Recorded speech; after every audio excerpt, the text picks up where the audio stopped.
জাহাজ দেখাইতেছি, ওরা সাগরে দিয়ে যাইতেছে, ফিশিং জাহাজ। এটা কত সুন্দর একটা হরন শিবের সাথে মানে এটাকে সাগরে দিতেছে মাছ ধরার জন্যে। এটাকে কত মানে মাছ ধরে আনবো। আসলে ওরা খুবই কষ্ট করে মাছটা ধরে আনে রুলিংয়ে। অনেক সময় রুলিংয়ে খুবই কষ্ট মানুষের জীবনে।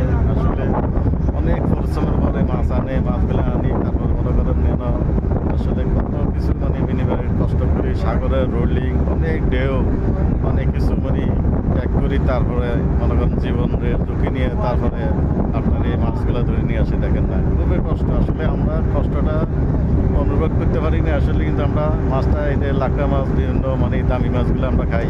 আসলে খুবই কষ্ট করে ওরা আনে, আনিতেই তো আমরা খাইতে পারি, নাহলে তো আমরা খাইতে পারতাম না। কথা বেশ বন্ধুরা।